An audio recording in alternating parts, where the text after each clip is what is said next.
Is that what you think? Well, that's one way to look at it. But it wasn't ever the poet's intent to curse Renacita. No, it was the Order and others who cursed their works, then deliberately spread them as forbidden works to the public. But why? If their aim was to silence you for knowing the truth about the Blessed Maiden and Imperator, it was a clumsy attempt. Monsters breed fear. And perhaps fear is exactly what the Order of the Deep and this puppet master want to see. It seems we've become pawns in Fenrico's and this puppet master's game. The more I think about it, we too have become the very ones to curse Renacita.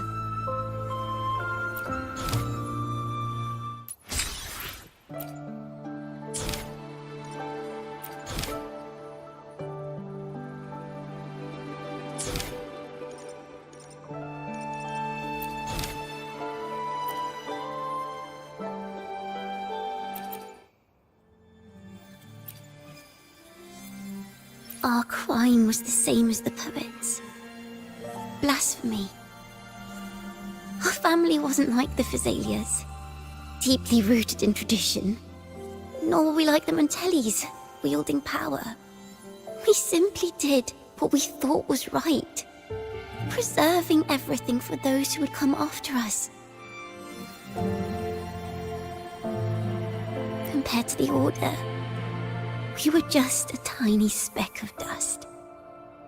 Even if we'd kept the secret, they would have discovered it eventually.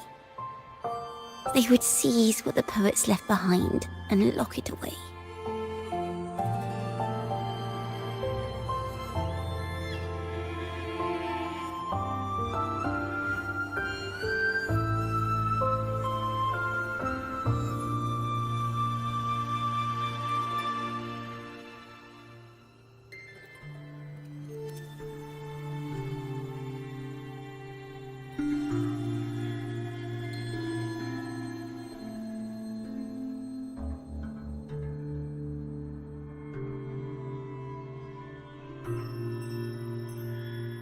Maybe, if Father hadn't taken in the poet's legacy, the Toccata family would have escaped this fate.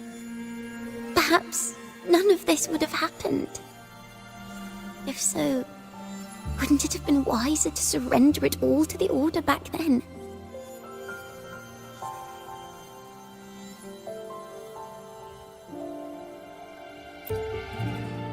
The fate of the Toccata family might have taken a different turn.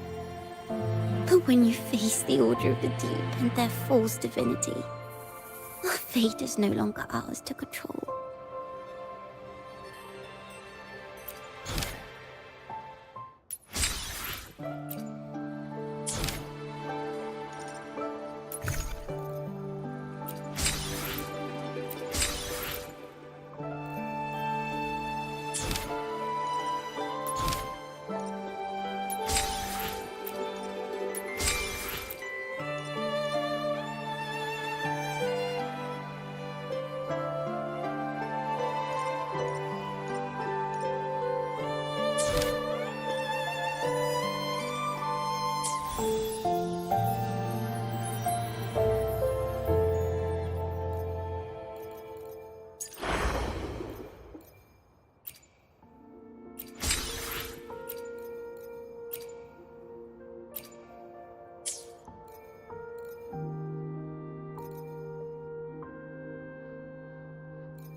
This is a realm created from melodies.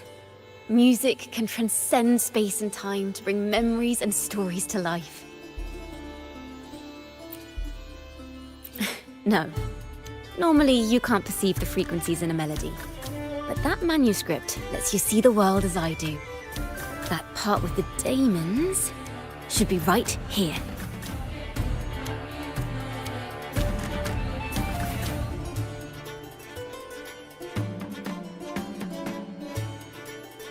They burned in despair, resentful of the Order's verdict, till their last breath. Their last work is nothing but a curse upon us all. It's the same as what we heard before. But now I see something. A balance scale with a crowd of people standing on one of the pans. What are they weighing? The two sides of the scale represent differing perspectives. Once a work is made public, its meaning no longer belongs to its creator alone, but is shaped by the interpretations of its readers. Perhaps it was a simple poem at first, nothing more. But then that article claimed it was a curse upon Ragunna. Given that members of the Golden Anthem were banished on the Pilgrim's sail and died in a fire, the notion quickly took hold.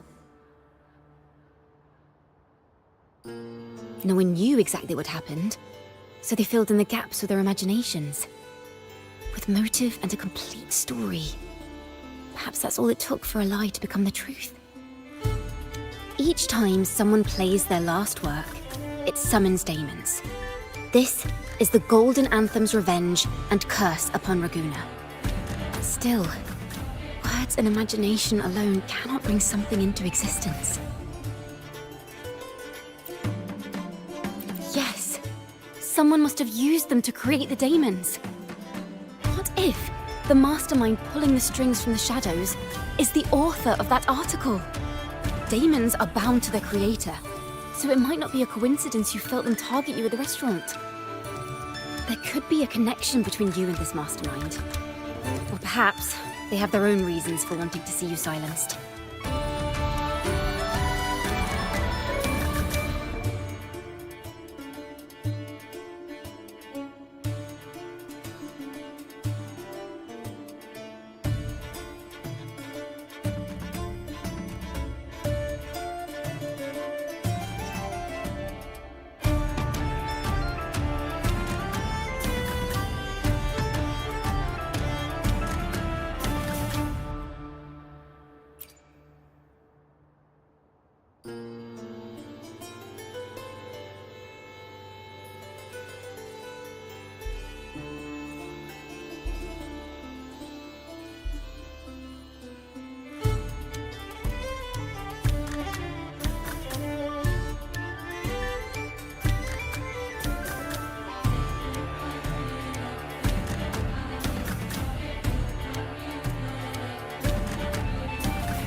This is a cathedral.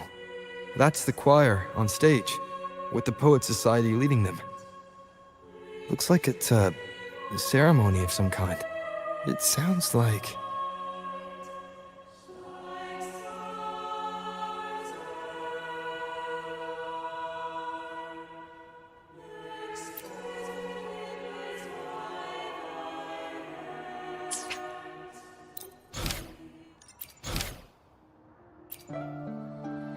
This is a realm created from melodies. Music can... No. They burned in despair. Perhaps it was a simple poem at first. No one knew exactly what happened. So yes, someone must have used them to create the Daemons. What if the mastermind pulling the strings from the shadows is the author of that article? Daemons are bound to their creator.